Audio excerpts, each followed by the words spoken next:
very close ties to Riley because in 1975 we had 2 children there, one with cancer and one with Hallermann-Streiff syndrome. And at the end of 6 months, Erica, who was almost 2 years old, died of neuroblastoma. Michael actually died 10 months later because I have a thing about you must do something positive, keep on going, find something, and don't just sit and be eaten alive by your grief.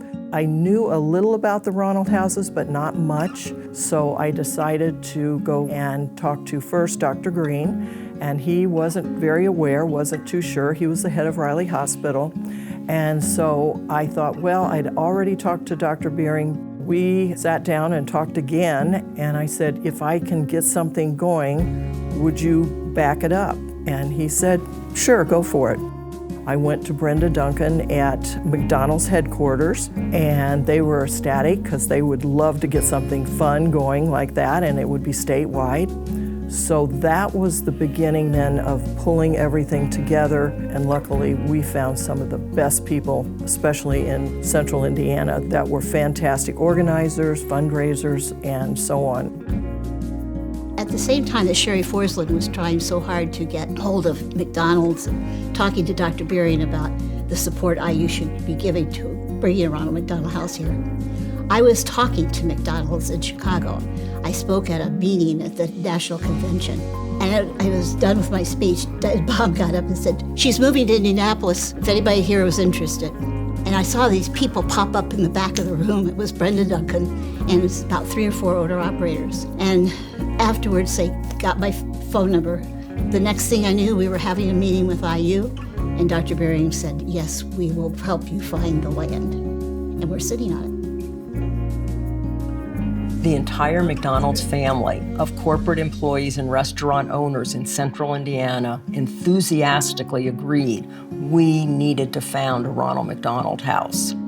Throughout our history, McDonald's philosophy has been to give back to the communities where we do business. The concept of the Ronald McDonald House truly had the potential to bring our philosophy to life in a very significant and impactful way. Impact that I saw when the house opened for me in neonatology was the fact that all of a sudden, parents had a place they could go, and at no cost if necessary. And not just a place to go, but a wonderful place to go, where not only could they rest comfortably and eat and have good food, but also meet other people and be treated so well.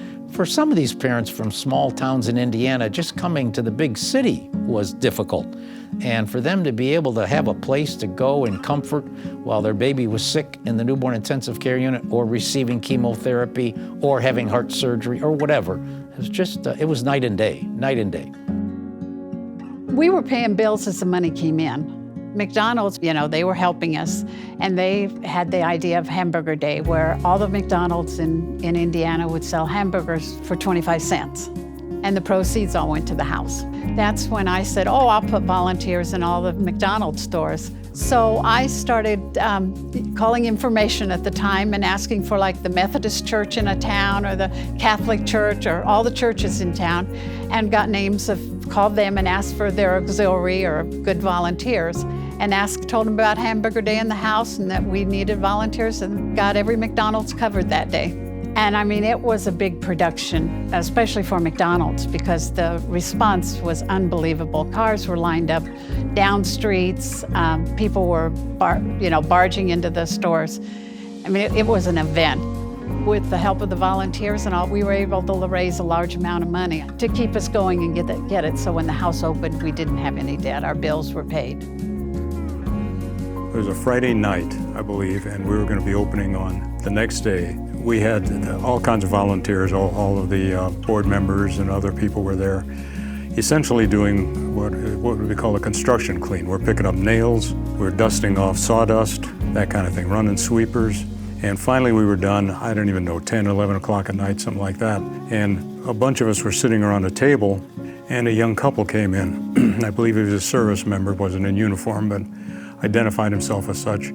He said that he and his wife had just dropped off a child at Riley Hospital, and they had told him that the McDonald House existed, but they didn't know it was open yet. So he came in and got guided to me, I guess, by somebody. And he asked, was it open? And everybody at the table said, well, no, we're not open. And then he turned around and started to leave, and I think they got 15 feet away, and I said to the other, I said, are we nuts? So I said, hey, wait a minute, come on back. I said, I don't even know if we're allowed to let you stay tonight. You were never here. We'll get you some sheets. So whatever the official statistics are for this house, or nationally or internationally, add 1.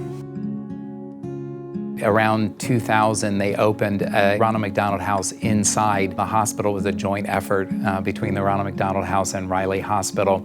And it allowed for families to be able to be close to their children and be able to get a good night's sleep in the hospital away from their child, but not too far away in case something would happen. It also allowed for them to get a good meal while they were there, and a meal that wasn't going to cost them any money.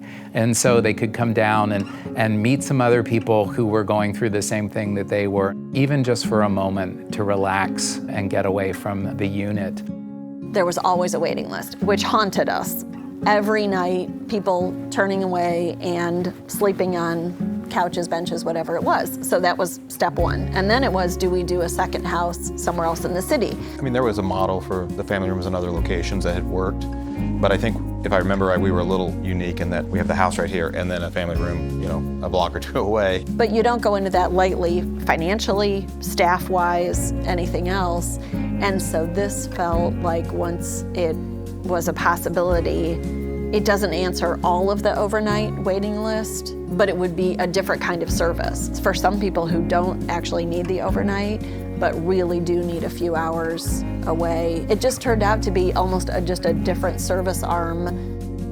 We operated in the Riley Children's Hospital for a number of years, feeding families, late nights. We were open 24 hours there, and the staff appreciated us being there because they could get late night snacks or dinner, you know, was just proud to be able to come down. Once the children were asleep, they could come down and get food, and the families could come and get food once the child was asleep. You drive down any street, within miles, you see the arches. We brought the arches to the hospital, and we gave that normalcy to those families. Some of my favorite memories of the house is Christmas. It was just being able to see people shop for their families and pick, you know, their favorite, you know, gifts that they wanted to give, and have the opportunity to do that, and just to be able to share and witness that with the families. Another favorite memory for me with the house has been the taste event. I've been involved with helping plan that for several years now. One of my favorite events to attend every single year, where people can dress up, come together, and you know, share in some good eats and give to the house. It's a great time for everybody to be able to fellowship to one another, get to know some of the families, and see how that impacts their families. So that's one of my favorites. I had a family that stayed here one time that said to me, you know, Riley saved my child's life, but Ronald McDonald House saved our family's life. And I think that's the most important piece of that, because we're just here to support the families, and they support each other as well. It's a great place for them to interact and be able to support each other and know that they're not alone in what they're experiencing.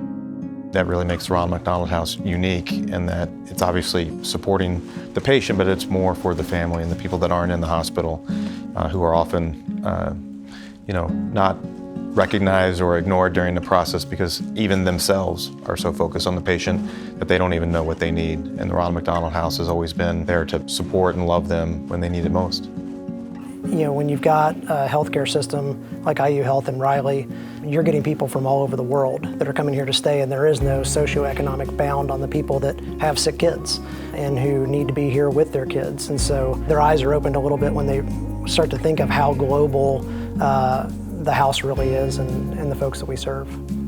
I have always liked, as long as I've been involved with the house, to use the statement of that the Ronald McDonald House is a home away from home for families of seriously ill children being treated at Riley Hospital and other nearby hospitals. And the reason that does kind of flow, not only because I was on the board for a very long time, but also because it's a great statement, and I've told other organizations they need a mission statement that is that repeatable, succinct, and it's also inspiring for people wanting to support it. I'm just taken away by, the coffee shop vibe of the Ronald McDonald House and the welcoming feel that it is for families to be able to come in, grab a coffee, get some breakfast, sit for a minute, and then go back to their room and be able to, to start the day, talk with the medical team, begin over again. It's just invaluable. Times change, families change.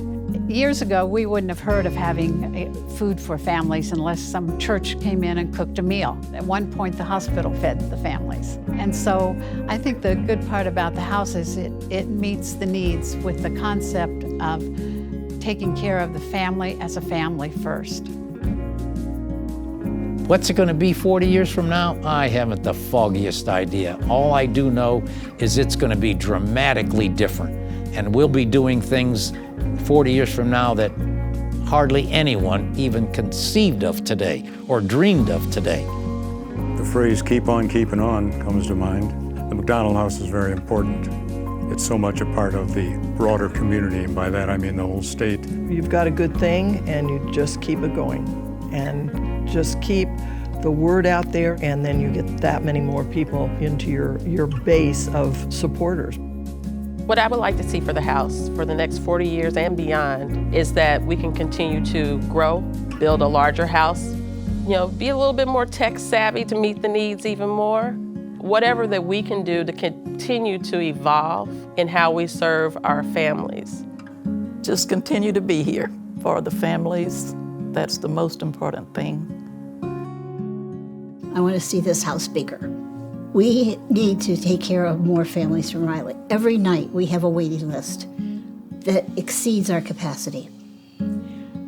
This is so desperately needed to give families a respite, to get away from the beeping of the IVs, and a chance to just become more normal in very abnormal times.